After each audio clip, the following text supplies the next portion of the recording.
আমি আজকের আলোচনা শুরু করব কোরআনে বর্ণিত অত্যন্ত গুরুত্বপূর্ণ একটি ঘটনার ছোট একটা অংশ দিয়ে, যা আমাদেরকে আল্লাহকে স্মরণ করার একটা উপায় সম্পর্কে বুঝতে সাহায্য করবে। যদি সময় থাকে, আমার আল্লাহ যখন মানুষ সৃষ্টি করার এবং তাকে পৃথিবীতে পাঠানোর সিদ্ধান্ত নিলেন, আল্লাহ আযজা ওয়া জাল্লা প্রথমে ফেরেশতাদেরকে বিষয়টা জানালেন, ইন্নী জাঈলুন ফিল আরদি খলিফা, আমি পৃথিবীতে একজন প্রতিনিধি পাঠাতে চাচ্ছি, যার পরে প্রজন্মের পর প্রজন্ম আসতে থাকবে, অর্থাৎ তারপর তার সন্তানরা আসবে, তারপর তার সন্তানরা আসবে, এভাবে চলতে থাকবে।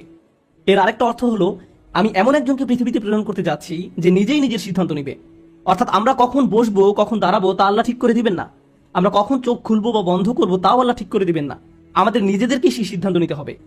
তিনি আমাদের দিক নির্দেশনা দিবেন কিভাবে চলতে হবে, কিন্তু মানুষ এই দিক নির্দেশনা মান্য বা অমান্য করার ক্ষেত্রে স্বাধীন। ফামান শাআ ফালিউমিন ওয়া মান শাআ ফালিয়াকফুর। অতএব যার ইচ্ছা বিশ্বাস স্থাপন করুক এবং যার ইচ্ছা অমান্য করুক। এখন পর্যন্ত ফেরেশতারা জানেন যে আল্লাহ তাদের নিজেদেরকে স্বাধীন ইচ্ছা শক্তি দিয়ে সৃষ্টি করেননি। আল্লাহ আযজা ওয়া জাল্লা বলছেন, লা ইয়াসুনাল্লাহা মা আমারাহুম ওয়া ইয়াফআলুনা মা ইউমারুন। তারা আল্লাহ তাআলা যা আদেশ করেন তা অমান্য করেন না। আল্লাহ যা তাদের করতে আদেশ করেন ফেরেশতারা তাই করে। এখন আল্লাহ ফেরেশতাদের বলছেন, আমি নতুন এমন একজনকে সৃষ্টি করতে যাচ্ছি এবং যাকে আমি পৃথিবীতে পাঠাবো তার স্বাধীন ইচ্ছা শক্তি থাকবে, আর তারা প্রজন্মের পর প্রজন্ম ধরে পৃথিবীতে বসবাস করবে। ফেরেশতারা খুবই অবাক হলো। প্রসঙ্গত, ইহুদি এবং খ্রিস্টানদের কাছেও আদম এবং হাওয়ার ঘটনার একটা বর্ণনা আছে। তাদের বাইবেলে এই ঘটনার একটা বর্ণনা করতে যাচ্ছি। তখন তারা বলল, আতাজালু ফিহা মা ইউফসিদু ফিহা ওয়া ইয়াসফিকু দিমা। আপনি কি সেখানে এমন কাউকে সৃষ্টি করবেন যে তাতে ফাসাদ করবে? এবং রক্ত প্রবাহিত প্রেরণের পূর্বেই ফেরেশতারা এই ভয়টা পাচ্ছিল। তারা আল্লাহকে বলল, বিষয়টা তো আমরা বুঝতে পারছি না, আপনি কিভাবে এমন কাউকে পৃথিবীতে পাঠাবেন? তখন আল্লাহ বললেন, ইন্নী আ'লামু মা লা তা'লামুন, নিশ্চয়ই আমি যা জানি তোমরা তা জানো না। আজকে আমি আপনাদেরকে ঘটনাটি বলতে যাচ্ছি না, কিন্তু আমি ঘটনাটির একটি অংশের উপর ফোকাস করতে চাই।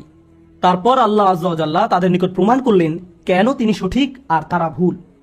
আল্লাহ যখন তাদের নিকট প্রমাণ করলেন, তখন ফেরেশতারা বলল, সুবহানাকা লা ইলমা লানা। ফেরেশতারা বলল, সুবহানাকা। সেখান থেকে আজ যখন আমরা আল্লাহকে স্মরণ করতে যাই, অন্যতম কমন যে শব্দটি আমরা বলে থাকি তা হলো সুবহানাল্লাহ। ফেরেশতারা আল্লাহকে এই কথা বলেছিল কারণ তারা উপলব্ধি করেছিল যে আল্লাহকে প্রশ্ন করার সময় তারা হয়তো ভুল করে ফেলেছে। তারা বুঝতে পারেনি আদম সৃষ্টি করার পেছনে আল্লাহর পরিকল্পনা কি ছিল। তারা ব্যাপারটা নিয়ে উদ্বিগ্ন ছিল। তারা ভাবছিল আল্লাহর পরিকল্পনা কি হতে পারে, কারণ তারা আল্লাহর পরিকল্পনার বিজ্ঞতাটি দেখতে পায়নি, তারা উদ্দেশ্যটি বুঝতে পারেনি, কিন্তু আল্লাহ জানতেন। তাই তারা উপলব্ধি করলো যে সম্ভবত এভাবে প্রশ্ন করা তাদের উচিত হয়নি। যখন কেউ আল্লাহ সম্পর্কে এমন কিছু বলে বা চিন্তা করে যা তাদের চিন্তা করা উচিত হয়নি, যখন কেউ অনুভব করে যে সে হয়তো আল্লাহর সাথে অশোভন আচরণ করে ফেলেছে, ঠিক তখন ফেরেশতাদের মতো তারও উচিত সুবহানাল্লাহ বলা। আপনি কতই না পবিত্র। সুবহানাল্লাহ শব্দটি তাসবিহ বা সাবাহা শব্দ থেকে এসেছে, যার মানে হলো কোনো কিছুকে তার সঠিক মাত্রায় রাখা। অর্থাৎ আল্লাহ তাআলা পবিত্র, নির্ভুল। আল্লাহর পরিকল্পনা নির্ভুল, তোমরা বোঝো বা না বোঝো। অতীতে আল্লাহ তোমার জীবনকে যেভাবে পরিচালনা করেছেন তা নিখুঁত, তুমি বোঝো বা না বোঝো, এবং ভবিষ্যতেও আল্লাহ তোমার জীবনকে যেভাবে পরিচালিত করবেন যদি তুমি বোঝো অথবা না বোঝো। আল্লাহর দয়া নির্ভুল, তার ভালোবাসা নির্ভুল, তার পরিকল্পনা নিখুঁত, তার বিজ্ঞতাও নিখুঁত। আল্লাহ তাআলা সম্পর্কে সবকিছুই নিখুঁত। আমাদের ক্ষুদ্র মস্তিষ্ক দিয়ে আমরা সেটা বুঝতে পারি বা না পারি, আর এই নির্ভুলতার সাক্ষ্য দেই আমরা সুবহানাল্লাহ বলার মাধ্যমে। আমরা এই কথা বলার মাধ্যমে আল্লাহর পবিত্রতার ঘোষণা দিয়ে থাকি। আমরা ঘোষণা দেই যে আল্লাহর কোনো সমালোচনা করা যাবে না। আল্লাহ যাই করেন, যেটাই পরিকল্পনা করেন, আল্লাহ যা কিছুই বিশ্বের জন্য প্ল্যান করেন, অথবা ব্যক্তি আমার জন্য আল্লাহ যা কিছুই পরিকল্পনা করেন, সমালোচনা করা যাবে না। একমাত্র যার সমালোচনা করা যাবে সে হলো আমি নিজে, আল্লাহ নন। তাই ফেরেশতারা ভয় পেয়ে গেল যে আল্লাহকে প্রশ্ন করতে গিয়ে তারা হয়তো সমালোচক হয়ে পড়েছিল। যদিও তারা সমালোচক ছিল না, তারা শুধু ব্যাপারটি বুঝতে পারেনি। তাই তারা ভয় পেয়ে বলে উঠল, সুবহানাক সুবহানাক। আমি চাই সুবহানাল্লাহ বলে প্রথম যে বিষয়টি আপনারা উপলব্ধি করবেন, যখন মানুষ আল্লাহ তাআলা সম্পর্কে অশোভন কথাবার্তা বলে, যখন তারা বলে আল্লাহর অংশীদার রয়েছে, অথবা মানুষ যখন আল্লাহর পরিবর্তে মূর্তির পূজা করে, অথবা মানুষ যখন বলে আল্লাহর একজন ছেলে রয়েছে, মাআযাল্লাহ। কুরআনে কাফিরদের এই কথাগুলো উল্লেখ করার পর আল্লাহ জবাবে বলেন, সুবহানাহু ওয়া তাআলা সুবহানাল্লাহি আম্মা ইউশরিকুন। তারা যাকে অংশীদার করে আল্লাহ তাআলা তা থেকে পবিত্র। এই সমস্ত দাবির বিপরীতে আল্লাহর অবস্থান অনেক উঁচুতে। এতক্ষণ পর্যন্ত আমি আপনাদের যা বলেছি তার সারমর্ম হলো, আমরা তখন সুবহানাল্লাহ বলি যখন আমরা আল্লাহ তাআলা সম্পর্কে অশোভন কিছু বলে ফেলি বা চিন্তা করি। সুবহানাল্লাহর উদ্দেশ্য হলো আল্লাহ আযজা ওয়া জাল্লা সম্পর্কে নেতিবাচক চিন্তার বা কথার অপসারণ করা, এটাই উদ্দেশ্য। আপনারা জানেন যে হুদাইবিয়ার সন্ধির সময় যখন রাসূলুল্লাহ সাল্লাল্লাহু আলাইহি সাল্লাম কাফেরদের সাথে একটি চুক্তি করতে যাচ্ছিলেন, সে সময় সব সাহাবীরা খুবই রাগান্বিত ছিলেন। সাহাবীরা কাফেরদের সাথে কোনো সন্ধি করতে রাজি ছিলেন না। তারা বলেন, এই মানুষগুলো আমাদের সাথে তিনবার যুদ্ধে অবতীর্ণ হয়েছে। তারা বদরে আমাদের সাথে যুদ্ধ করেছে, ওহুদে আমাদের সাথে যুদ্ধ করেছে, আহজাবে করেছে। তারা আমাদেরকে হজ করতে দিচ্ছে না, আর আমরা কিনা তাদের সাথে সন্ধি করতে যাব? এরপরও সন্ধির শর্তাবলী লেখা হচ্ছিল। রাসূল সাল্লাল্লাহু আলাইহি সাল্লাম চুক্তির শর্তসমূহ লেখার জন্য আলী রাদিয়াল্লাহু তাআলা আনহুকে দায়িত্ব দিলেন। চুক্তিটি ছিল তাদের এবং মুহাম্মদ রাসূলুল্লাহ সাল্লাল্লাহু আলাইহি সাল্লামের মাঝে। কুরাইশদের প্রতিনিধি রাসূলুল্লাহ লিখতে আপত্তি জানালো। সে বলল, আপনাকে তো আমরা রাসূলুল্লাহ বলে বিশ্বাস করি না। তাই রাসূলুল্লাহর পরিবর্তে আব্দুল্লাহর ছেলে মুহাম্মদ লিখুন। রাসূলুল্লাহ বাক্যাংশটি কেটে দিন, মুছে দিন। তার এই কথায় সব সাহাবীরা চরম ক্ষুব্ধ হলো। ঘটনার বর্ণনায় বলা হয়েছে যে সব সাহাবীরা তখন একত্রে সুবহানাল্লাহ বলে উঠলেন। তারা সুবহানাল্লাহ বলে চিৎকার করে উঠলেন, কারণ তারা ভাবলেন রাসূলুল্লাহ বাক্যাংশটি মুছে দেয়া আল্লাহর বিরুদ্ধে একটা অপরাধ। সুতরাং আমি চাই সুবহানাল্লাহ সম্পর্কে প্রথমে যে বিষয়টি আমরা মনে রাখবো তা হলো সুবহানাল্লাহ বলার মাধ্যমে আমরা সাক্ষ্য দেই আল্লাহ হলেন সকল ভুল, ত্রুটি আর অপূর্ণতার ঊর্ধ্বে। যখন আপনি আল্লাহ সুবহানাহু ওয়া তাআলা সম্পর্কে ত্রুটিপূর্ণ কিছু শুনেন বা ভুল কিছু চিন্তা করেন, আর এটা শয়তানের কৌশল। আদম আলাইহিস সালামের ঘটনা সম্পর্কে আরেকটা দারুণ বিষয় আছে। ফেরেশতারা আল্লাহকে প্রশ্ন করেছিল কারণ তারা আদম সৃষ্টির ব্যাপারটি অনুধাবন করতে পারেনি। একই ঘটনায় কিছুটা পরে এসে অন্য একজন আদম আলাইহিস সালামের সৃষ্টি নিয়ে প্রশ্ন তুলেছিল। ইবলিসও প্রশ্ন করেছিল। সে বলল, আসজুদু লিমান খালাকতা তিনা, এমন ব্যক্তিকে সিজদা করব যাকে আপনি মাটির দ্বারা সৃষ্টি করেছেন, কেন এমনটা করতে যাব? ফেরেশতারা প্রশ্ন করেছিল, আবার ইবলিসও প্রশ্ন করেছিল। আল্লাহ আমাদের শিক্ষা দিচ্ছেন যে কখনো কখনো মাথায় প্রশ্ন আসতে পারে। ফেরেশতার মতো ভালো হলেও প্রশ্ন আসতে পারে, আবার ইবলিসের মতো খারাপ হলেও প্রশ্ন আসতে পারে। প্রশ্ন আসাটা সমস্যাপূর্ণ নয়, প্রশ্ন আসার পর আপনি কি করেন তার উপর ভিত্তি করে সমস্যা তৈরি হতে পারে। খারাপ চিন্তা আসার পর আপনি কি করেন সেটাই দেখার বিষয়। খারাপ চিন্তা আসার সাথে সাথে ফেরেশতাদের মতো সুবহানাল্লাহ বলুন এবং চিন্তাটাকে মেরে ফেলুন। আর যদি এমনটা না করেন তাহলে আপনি ফেরেশতাদের পথ অনুসরণ করছেন না, আপনি শয়তানের পথ অনুসরণ করছেন। এ দুটার মাঝে পার্থক্য এটাই। যদি চাকরি হারিয়ে ফেলেন তখন আপনার মনে এই ভাবনাটা এসে পড়তে পারে যে আল্লাহ আমার সাথে কেন এমনটা করলেন, আল্লাহর প্ল্যান কি? যে 2 বছর যাবত আমি চাকরি খুঁজছি, কোনো চাকরি পাচ্ছি না, বা আল্লাহ কেন আমার পরিবারের অমুক সদস্যকে ক্যান্সার দিলেন, অমুক অমুক ঘটনা কেন ঘটলো, কেন ওই বাচ্চাটাকে মরতে হলো, আমাদেরকে কেন দেশ ছাড়তে হলো। মানুষ তাদের জীবনের বিভিন্ন ঘটনাকে প্রশ্ন করে। মাঝে মাঝে মানুষ প্রশ্ন করে পৃথিবীতে কেন এত যুদ্ধ বিগ্রহ, আল্লাহ কেন এসব ঘটতে দিচ্ছেন, কেন এখানে কেন ফিতনা হচ্ছে, ওখানে কেন এই ফিতনা হচ্ছে, আল্লাহ কেন এসব বন্ধ করছেন না। বেশ কয়েক বছর আগে নিউ ইয়র্কে থাকাকালীন সময়ে আমার এক বন্ধু ছিল, সে কিছুটা অদ্ভুত প্রকৃতির ছিল, আমি তাকে বেশ পছন্দ করতাম। প্রায় 20 বছর আগে রমজানের এক সময় একদিন সে আমাকে বলল, আমার মাথায় একটা দারুণ বুদ্ধি এসেছে। সে বলল, চলো আমরা আল্লাহর কাছে দোয়া করি তিনি যেন সব জিনদের দিয়ে একটা সেনাবাহিনী তৈরি করেন, তারপর এই জিনদের বাহিনী ইসলামের সব শত্রুদের মেরে ফেলতে পারবে, এতে আমাদের সব সমস্যার সমাধান হয়ে যাবে। এরপর প্রায় 3 বছর ধরে সেই দোয়া করতে থাকলো, কিন্তু কিছুই ঘটলো না। ব্যাপারটা হলো কখনো কখনো আমরা আল্লাহর পরিকল্পনা বুঝতে পারবো না। আমাদের কাছে আমাদের পরিকল্পনাটাকে নিখুঁত মনে হয়, আমাদের ন্যায় বিচারের ধারণাটাকে নিখুঁত মনে হয়। কেউ হয়তো আপনার সাথে অন্যায় করছে, মিথ্যা বলছে বা প্রতারণা করছে, আপনাকে অপমান করেছে, আপনার নামে কুৎসা রটিয়েছে, কিন্তু আপনি দেখতে পাচ্ছেন সে খুব মনের সুখে চিকেন বিরিয়ানি খাচ্ছে। এখন আপনি তার দিকে তাকিয়ে আছেন আর বলছেন, এটা তো ন্যায্য নয়, সে এত সব অন্যায় করার পর তার তো কিছুই হয়নি, আল্লাহর ন্যায় বিচার কোথায়? আপনি যখন এভাবে প্রশ্ন করতে থাকেন যে তাদের তো শাস্তি ভোগ করা উচিত ছিল, তার গলায় কেন বিরিয়ানি আটকে যাচ্ছে না, আপনি যখন এইরূপ প্রশ্ন করতে থাকেন ঠিক সে সময় আপনার নিজেকে কোন কথাটি মনে করিয়ে দেওয়া উচিত? সুবহানাল্লাহ। কারণ আল্লাহর ন্যায় বিচার সব সময় আপনার ন্যায় বিচারের চেয়ে উত্তম। আল্লাহর পরিকল্পনা সব সময় আপনার পরিকল্পনার চেয়ে শ্রেষ্ঠ। আল্লাহ সব সময় এমন সব বিষয় জানেন যা আপনি জানেন না। আপনি হয়তো মনে মনে ভাবতে পারেন কিভাবে এরা এত ছাড় পেয়ে গেল, ভাবছেন আল্লাহ হয়তো কোনোভাবে তাদের ছেড়ে দিয়েছেন, কিন্তু এভাবে চিন্তা করার অর্থ হলো আপনার মাথায় কোনো এক জায়গায় এই চিন্তাটা ঘুরপাক খাচ্ছে যে আল্লাহ ন্যায় বিচার করেননি। আর যদি মনে করেন আল্লাহ ন্যায় বিচার করেননি, আর সেজন্য এই চিন্তা থেকে একটু পেছনে সরে এসে আপনাকে বলতে হবে, সুবহানাল্লাহ, হে আল্লাহ আপনি নিখুঁত, ত্রুটিহীন, আপনি পবিত্র। বুঝা গেল? এটাই সুবহানাল্লাহর প্রকৃত অর্থ। আর আসলে আল্লাহ আমাদেরকে শিখিয়েছেন, রাসূলুল্লাহ সাল্লাল্লাহু আলাইহি সাল্লাম আমাদের শিখিয়েছেন, এবং এমনকি কোরআনেও বলা হয়েছে ওয়াসাব্বিহ বিহামদি রাব্বিক। আর আমরা বলে থাকি সুবহানাল্লাহ, আলহামদুলিল্লাহ, ঠিক কিনা? তো প্রথমে সুবহানাল্লাহ এবং পরে আলহামদুলিল্লাহ। কেন? কারণ আল্লাহ সম্পর্কে খারাপ চিন্তা থেকে মুক্ত না হলে সত্যিকার অর্থে আল্লাহকে ধন্যবাদ দিতে পারবেন না এবং আল্লাহর প্রশংসা করতে পারবেন না। আপনি হয়তো মুখে বলবেন আলহামদুলিল্লাহ, অন্তরে এটা অনুভব করবেন না। এমন মানুষের সাথে কখনো দেখা হয়েছে যারা তাদের জীবন নিয়ে সুখী নয়? সবকিছু কেমন যাচ্ছে? আলহামদুলিল্লাহ। সে মুখে বলছে আলহামদুলিল্লাহ, কিন্তু আল্লাহ তার জীবন যেভাবে পরিচালিত করছেন তাতে সে সুখী নয়। সে এই ব্যবস্থাপনার বিরুদ্ধে আপত্তি তুলছে। কোন জিনিসটা অনুপস্থিত? সুবহানাল্লাহ অনুপস্থিত। আর সে কারণেই তার আলহামদুলিল্লাহ দুর্বল। সুবহানাল্লাহ না থাকলে আলহামদুলিল্লাহ পূর্ণাঙ্গ হবে না।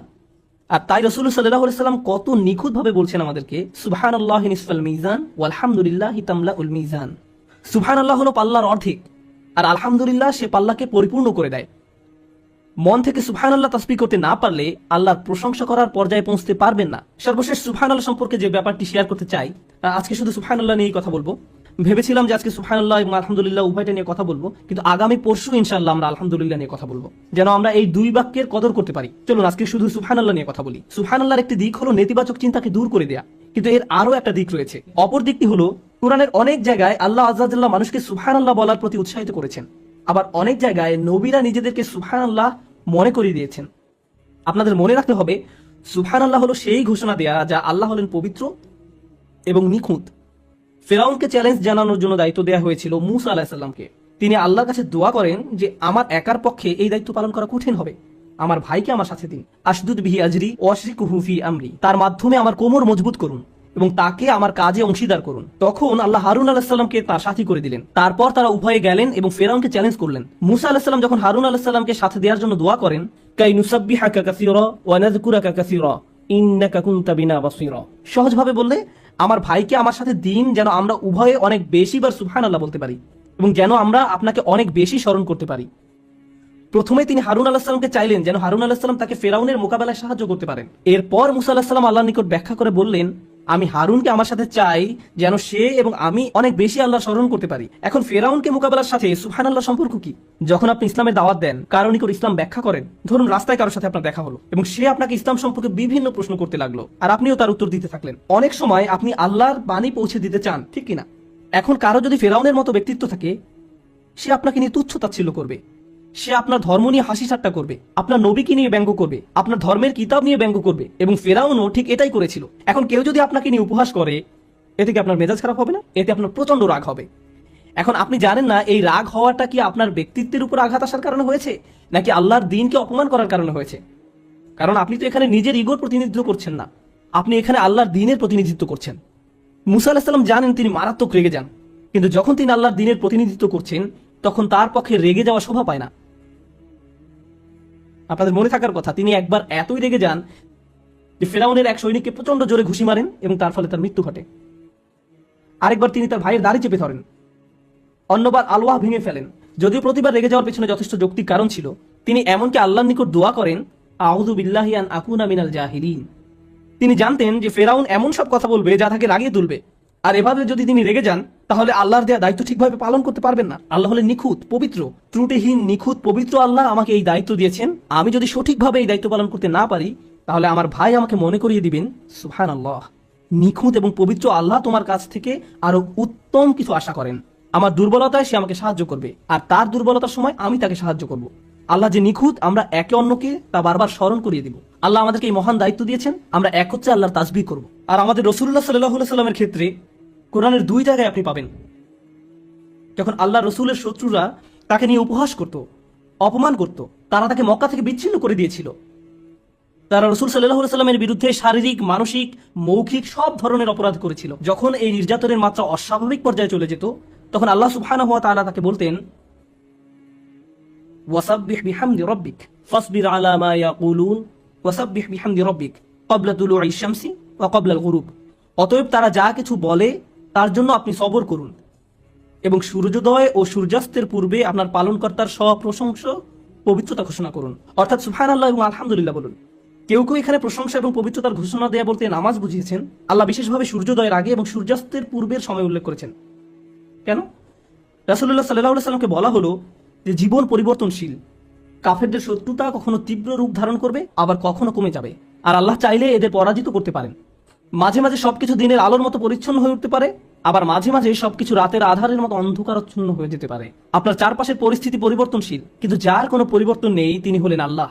আল্লাহ হলেন নিখুঁত এবং পবিত্র। তাই যখন আপনি দেখবেন আলোকিত আকাশ অন্ধকারাচ্ছন্ন হয়ে পড়েছে বা অন্ধকারাচ্ছন্ন আকাশ আলোকিত হয়ে উঠছে, তখন মনে রাখুন আল্লাহ যদি এই মহাবিশ্বকে পরিবর্তন করতে পারেন, তিনি আপনার অবস্থাও পরিবর্তন করতে সক্ষম এবং আপনার প্রতি আল্লাহ সমর্থন। সুবহানাল্লাহ। তারপর যখন অন্ধকার সময়ের অবসান হলো এবং চারিদিক আলোকিত হয়ে উঠলো, অর্থাৎ যখন ইসলামের বিজয় হলো, ইযা জাআ নাসরুল্লাহি ওয়াল ফাত ওয়া রাআইতান নাসা ইয়াদখুলুনা ফি দীনিল্লাহি আফওয়াজা, যখন আল্লাহর সাহায্য এবং বিজয় আসবে এবং আপনি মানুষকে দেখবেন দলে দলে আল্লাহর দ্বীনে প্রবেশ করছে, তখন আল্লাহ কি করতে বললেন? ফাসাব্বিহ বিহামদি রাব্বিকা ওয়াস্তাগফির। তখন আপনি আপনার পালনকর্তার সপ্রশংসা পবিত্রতা ঘোষণা করুন এবং তার কাছে ক্ষমা প্রার্থনা করুন। এখন আবার আল্লাহর পরিপূর্ণতার এবং পবিত্রতার ঘোষণা দিন। কেন? কারণ খারাপ সময় যেমন সব সময়ের জন্য নয়, একইভাবে ভালো সময়ও সব সময়ের জন্য নয়। একমাত্র আল্লাহ সুবহানাহু ওয়া তাআলা সব সময়ের জন্য। তাই কঠিন সময় আল্লাহর পরিপূর্ণতার কথা মনে রাখুন, আবার ভালো সময়ও আল্লাহর পরিপূর্ণতার কথা মনে রাখুন। নিজেকে স্মরণ করিয়ে দিন আপনি এখানে সহজ একটি সময় পার করার জন্য আসেননি। সবকিছু সব সময় একই রকম থাকবে না। আপনার জীবনের কোনো কিছুর পরিবর্তন ঘটলে শয়তান চায় আপনি যেন আল্লাহর সিদ্ধান্তের বিরুদ্ধে প্রশ্ন তুলেন, যেভাবে সে প্রশ্ন তুলেছিল। শয়তান আল্লাহ সুবহানাহু ওয়া তাআলাকে দোষ দিয়েছিল, ফাবিমা আহওয়াইতানি, আপনি আমাকে পথ ভ্রষ্ট করেছেন, আপনি কেন আমাকে পথ ভ্রষ্ট করলেন, আপনি কেন আমাকে বিপথগামী করলেন? হে আল্লাহ, এটা আপনার পরিকল্পনা ছিল।